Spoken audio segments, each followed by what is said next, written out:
Alright, guys. It's that time again. We're talking about JRPGs.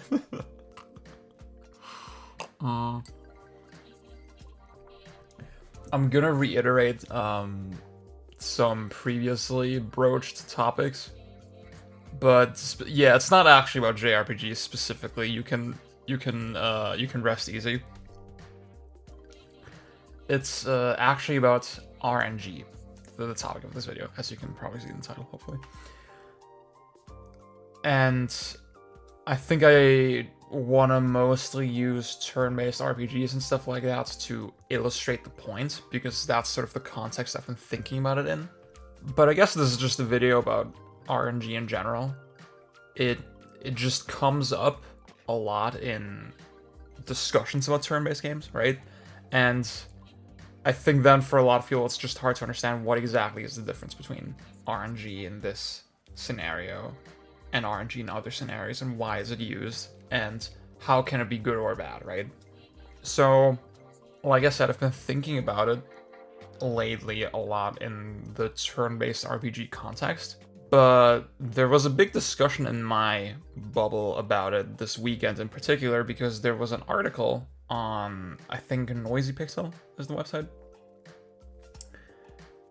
about how randomness, or the randomness of negotiations in the SMT series, the Shin Megami Tensei series, kind of hurts the overall experience in the author's view, right? And for those who don't know, I'm gonna back up a little bit. The SMT games have, if you listen to this, you probably have played an SMT game before, right? Like, I mean, anyway, the SMT games, they're kind of like Pokemon, right? They're cursed Pokemon where you recruit different demons, you fight the demons, and mid-battle you can decide to talk to them, right? And usually with the goal of getting them on your side. And the way a lot of these negotiations play out is that they will give you sort of personality questions sometimes. They will say stuff like, okay, what would you do in this scenario, or what do you think about this issue, or they ask you like, why are you here? And then the next stage generally is they ask for items, and then you can either choose to give them those items or not. And then hopefully at the very end they will give you what you want, and then you can choose what you want as well. You can choose if you want an item or money from them, or you can ask them to join your party. Now, the crux of the problem is that even if you say the same exact thing, if you have the same response to like the same situation multiple times, the demon's response will not be consistent, right? It will be random to some extent, and a lot of these systems are very opaque. They're not very easily understood, right? There's not a very consistent logic to them. I think SMT4 is a very particular case where it just feels so thoroughly and insanely random at every turn. I'd say there's games like Nocturne where the whole process of the questionnaire, I guess, between you and the demon is a little bit more linear, and like in Nocturne it's often they ask you for items like 5 times in a row and you say yes every time, and then at the very end they can either decide to go with you or not, right? And that's also very random, right? But in SMT4, I think Strange Journey is like also a really funny example where literally it feels like, with the personality tests especially, right, where they will give you 3 dialogue options, and what a lot of SMT fans will tell you, it's like, oh, you just gotta figure out the personality, man. You gotta decipher it from like their appearance, whatever, from the way they talk. It's like the responses are so impossibly fucking arbitrary, right? The way the demons will sort of snap at you. I had a really funny experience with Strange Journey where I was trying to recruit Oni, just a big fucking red demon, for like an hour. And I did not succeed by the end, right? And by the end I was very certain, yeah, it's just fucking random. He will... They do cycle through different questions to some extent, right? So, for example, the second time you meet Oni, he's gonna have a different set of questions for you than the first time, right? So it's even if it were consistent, you couldn't even really practice the questions, really. You couldn't really trial and error it out because it just takes so fucking long to get it. And it really is, there's no consistent logic to Oni's behavior in this instance, right? He could snap at you for fucking anything, right? But by the end of that whole fucking session, I was so convinced that most of the responses are bad responses, right? And he's gonna just randomly snap at you. So I suppose that is kind of funny, right? I remember this experience very distinctly. And it's kind of cool in that way. It does give the series personality. But obviously, it makes you not very engaged in your choices, right? It makes you, if it feels like, yeah, I might as well fucking press any menu option and I might as well spray and pray, you know? I might as well pick anything because the game is just randomly gonna decide if I get dicked or not.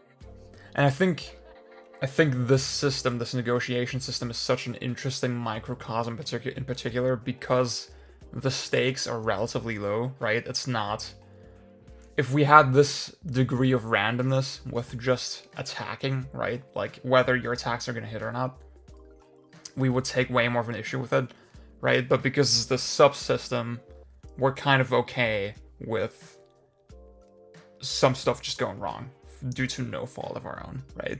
Because the worst thing that's going to happen is, yeah, the demon is going to attack you, right? Which would have happened anyway if you didn't go for the negotiation in the first place. But... So needless to say, this article that was sort of explaining this idea, right, that where they were saying, yeah, the personality of the demons feels very random anyway, to the point where they are kind of interchangeable, right? So it doesn't even give the demons that much personality. And just the fact that your choice, that the element of choice is not really present, right? Intelligent, meaningful choice is disappointing. And I think those are super valid points. Those are really well-reasoned, well-argued points. But of course, SMT fans are fucking incels, and they had to shit on this person and ratio them, and it was very bad and nasty. And none of them made, like, constructive good points. I already sort of alluded to this before, where people will just regurgitate these very surface-level, shallow arguments that they clearly didn't think about, like, oh, it gives them personality, and oh, you just gotta know what to do, man. Even though, if they actually played the games, they would know it's fucking random, right? It's not actually skill-based. See, and I would like to talk about randomness in this kind of context and why I think a lot of people just don't understand. See, yeah, I think the best way that I personally put it on Twitter is that I said, betting on RNG is not actually an interesting or meaningful decision. Like, you make a bet, you have multiple menu options, whatever, and you don't know exactly what outcome you're gonna get with each one, right? And then you just make a bet on it.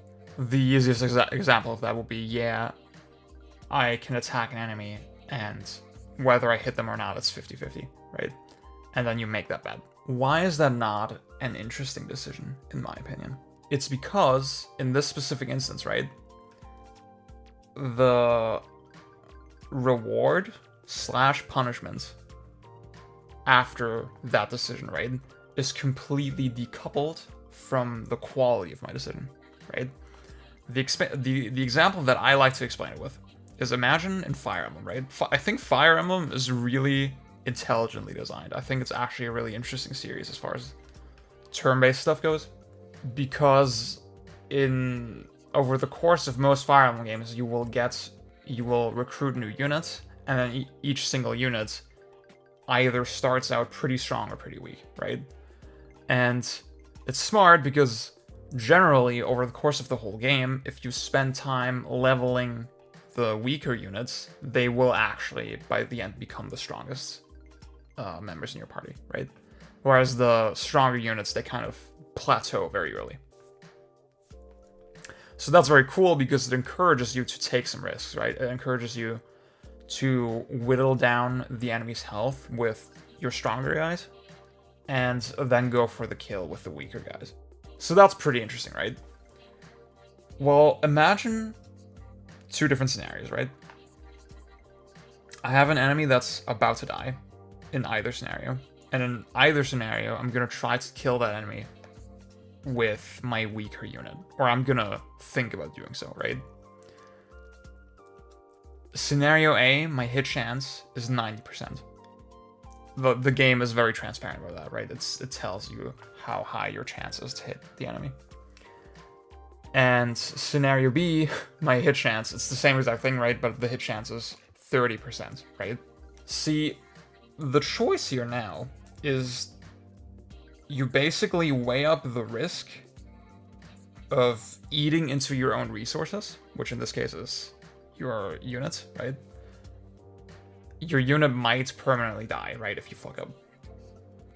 So you weigh up that risk with the potential reward, right? The potential reward is huge, but so is the potential punishment. So in that scenario, with the information that I have, I know, the chance to hit is really high, so I should probably go for it, right? Well, you might still miss, right? You might actually still miss, even though in that scenario, the quality of your choice was actually very high, right? You actually made a very intelligent choice. But you might still miss. Whereas in the opposite scenario, the hit chance is 30%. You go for it, and you hit, right? And you kill the guy, and you get the XP. And I should mention, I forgot about this, sorry. Fire Emblem is also cool because there's not a lot of opportunities to grind, right? So even the enemies are a resource, right? There's only a limited pool of potential experience, right, that your units can get. So that adds a whole other extra wrinkle to it.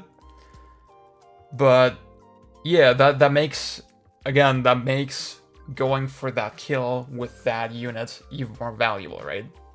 So you see your hit chance is 30%, and going for that is a poor choice tactically, right? But you might still get it.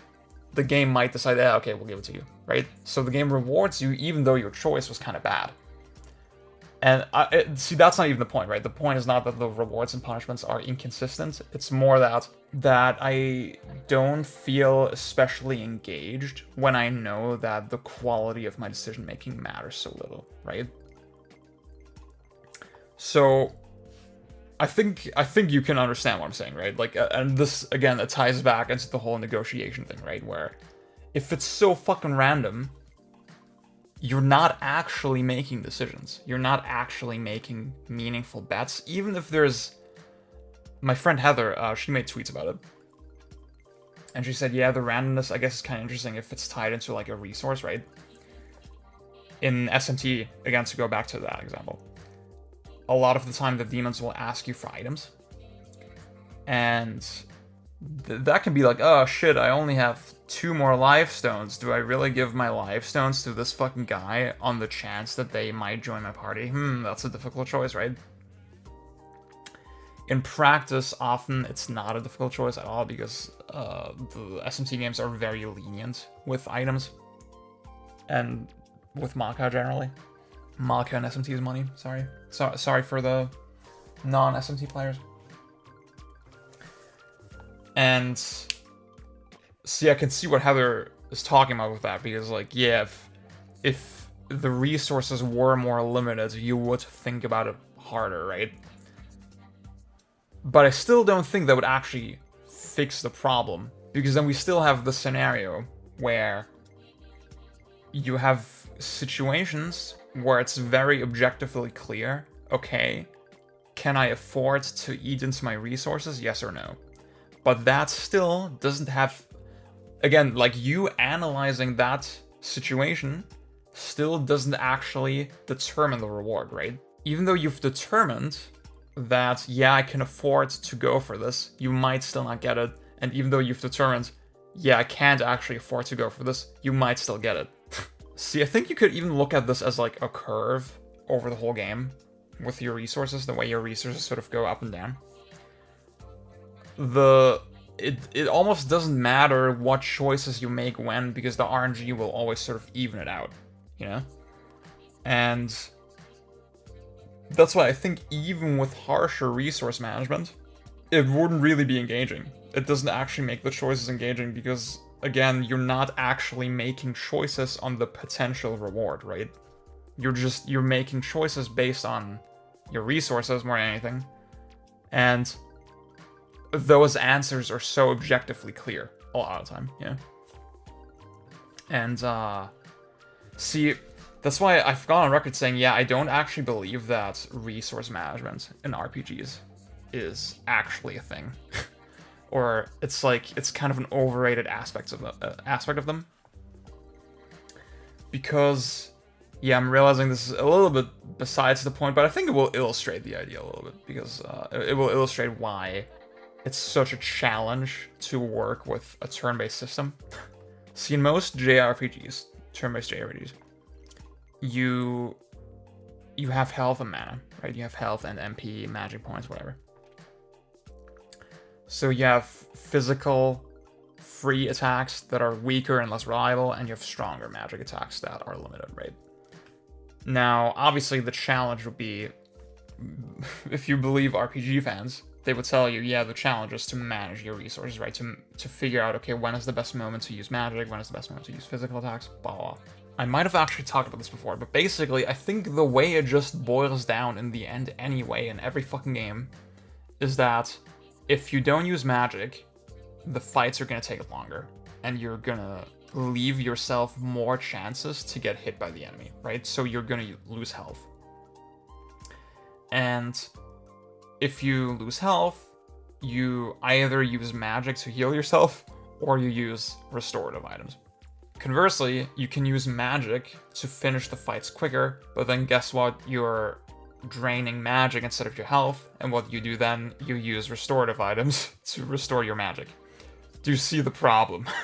You're gonna bring restorative items for both magic and health, right? And you're gonna go through both of them by the end of like whatever dungeon you're in anyway. Unless it's like very leniently balanced, and then it doesn't even matter. See, in most fights, it's also just very obvious which choice is the correct one, right? I think SNT4 is a really great example because every fighter in SNT4, both on your party and the enemy side, they're such glass cannons, they output such high fucking damage, but can't take a lot themselves. So the incentive is always there to just bust out the strongest thing you can as quickly as you can, and not leave the enemy chances to attack, right? And that makes, as much as I like that game, right, the decision making is very clearly very linear, where you know what the enemies are weak to, and then you figure out the puzzle, right? You figure out, okay, this is the most efficient way that I can attack with my guys. I'm not saying that can't be engaging, right? But you're not actually managing resources, and you're not actually thinking, like, you're not actually making decisions, right? You're slotting the square peg in the square hole, basically. See, and you'll often also run into situations where maybe the enemy is almost dead, and at that point, it's worth it to preserve magic and just go for the physical attack set, right? And again, that's an automated process, right? You see, oh, they're low in health, now it's time to use a physical attack and save magic. It's not actually a decision, right? And it's something that you repeat over and over and over and over again, because these games are fucking 50 hours long. See, and you might say, oh, what if the enemy's health is hidden, right? Well, then we're back at the start again, where you have no, again, like my previous examples, you have no information to actually go on, so you can't even there's no reason for you to make a different choice than what you've been doing, which is like attack with magic, for example. See, and this is where you may realize why RNG in turn-based games is a thing. Like I said, I discussed this whole thing on Twitter, and I got a response from Celia Wagar, who's a video game critic. She has a website, critpoints.net. You should check it out. I learned a lot of fucking stuff from her, and she's extremely fucking big-brained. And she put it extremely concisely, and I'm just gonna read what she said. One of the core premises of games as a whole is uncertainty or inconsistency. A coin flip is interesting because it is uncertain and inconsistent. Tic-tac-toe stops being interesting when the optimal strategy is discovered because it's no longer uncertain. RNG is an easy way to achieve uncertainty. Complexity and state space are another, skill tests are another. The ask is, how do you make a menu where you choose one of 3 options inconsistent? RNG is one of the only answers. So I hope the point is clear. I wish I could end the video here. But just to reiterate, right? The very nature of RPGs and of menu-based fucking whatever combat is that you have a list of actions and you know what they're gonna do, right? Celia makes the comparison between RNG and fucking state space, complexity, skill tests, right? See, I often use RE4, Resident Evil 4, as sort of an opposite example. Obviously, a real-time game where I can aim freely, where I can decide what weapons I use, blah, blah, blah. And I'd say all those things that Celia mentions do apply to a game like Resident Evil 4. I think the easiest to explain is just that it's a skill test, right? Like, depending on where exactly I aim my grenade, I aim my gunshot, I aim my shotgun, whatever, I get vastly fucking different results, and that creates uncertainty and inconsistency, right? And inconsistency not in a bad way. It's just, in this context, it really just means I have so many possible actions, right? Where I walk, where I aim, what weapon I use, when I use it. That no playthrough of a single level will ever really be the same.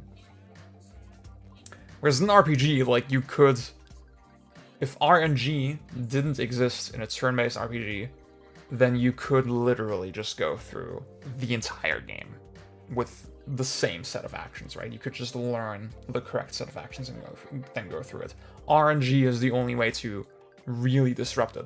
And I think that really just shows you an inherent problem with this style of game. I mean, you know all the shit that I already went through, right? Because all the stuff about why I believe that RNG, yes, it produces uncertain outcomes, but it doesn't actually produce interesting choices. It doesn't actually put you in a position where you can make an informed choice. Because the game just might as well do something completely different. And, I mean, realistically, RNG impact in a lot of games is not, and that's how we go back to that curve that I mentioned, right? It's not so strong that it will, like, consistently dick you and that you can never rely on it. But that also just means that the game is very predictable and rigid. So a really quick addendum that I'm gonna slot in here in post. Basically, the point I was trying to make is that RNG is not a satisfying solution to this problem, right? It's not a satisfying solution to the idea that there's not enough uncertainty, right? Because the only uncertainty you can add with RNG in a turn-based game is of the variety that it exclusively favors you or dicks you. Fuck. And see, the whole reason I went through the idea of why I don't think resource management in RPGs is actually real. I don't actually think it's a thing. The comparison I wanted to make that I forgot to bring up is, like, think of classic survival horror games. Think of Resident Evil, where you're in a situation, you're in a hallway, and maybe there's 2 enemies obstructing your path, right? You could either slowly take them down with the handgun, or you could use the shotgun and like get both of them instantly with a single shot, or try to move around them, right? And all of these options are super dependent on your skill, right? Whether you can actually use that shotgun blast to get both of them depends on your timing, your positioning, your aiming, whatever, right? So you're not... Like, imagine we looked at an analogous situation in an RPG, right? Instead of betting on your own skill, you would be betting on the RNG, right? And then we have the whole fucking problem that we talked about. Whereas in Resident Evil, the risk I'm taking is not on a dice roll. The risk I'm taking is, can I actually make the shot? And then if I make the shot, I get the reward, and if I don't make the shot, I get the punishment. And I think that's satisfying. And the fact that you can't have that really ever in a turn-based game, I think is just the downfall of that genre. So yeah, let's move on with the rest of the video. Again, like, I recorded the rest of this already, and then I'm adding this in between and post, whatever. And I suppose it's worth saying that a lot of that has to do that the types of RNG you can use in a turn-based RPG are so limited and so linear, right? Obviously, most real-time games use forms of RNG, right? Well, I say most real-time games, I mean, it's not completely true. You can look at something like a Mario game, and it's very clear, it's completely deterministic. The enemies will always behave in a super consistent way. And I think those games are really cool for, like, speedrunning and stuff, right? Because you're never gonna have a scenario where a player gets randomly favored by the RNG and that improves their time. I think that would be very lame. And that's why I love a game like Alien Soldier that has so much uncertainty, right? Where the bosses will randomly cycle between very different attacks. And you have to stay on your toes, right? You can't really learn it. And that makes the game very exciting and very, very unpredictable in a cool way. But as a consequence, I wouldn't really consider it an ideal speedrunning game. But, I mean, that's fine, right? Not every game has to be speedrunnable. See, obviously the point I'm getting at is the type of RNG that a game like Alien Soldier uses is just so fucking different from what a turn-based RPG can do. It's not, yeah, I shoot at a guy and he will randomly decide to not take the hit. It's just that because it's real time and because there's, again, like Celia was saying, there's state space and there's complexity, the enemy can randomly decide to move somewhere else, and it's not a binary good or bad thing, right? It might be more or less favorable depending on the situation, right? But it's not something I can't react to with skill. I can counteract everything with skill, and that's great. So that's why I guess I get the temptation to say that RNG in turn-based RPGs is, like, necessary and it's good, whatever. But I just want people to realize that it doesn't actually result in them making genuinely meaningful choices. Again, I think the example of you betting on RNG is very telling. If you really think that scenario through, you will realize, yeah, the game is actually not putting me in a position where I can do something interesting. Or I guess the better way to put it, that I'm trying to say, the point I'm trying to get at is that this type of RNG doesn't actually put you in a position where your input actually matches the output. No, the other way around. The output doesn't actually match the input, right? Your skill, your intelligence, the quality of your decision-making doesn't actually directly correlate to your success in the game. And I think that's kind of shit.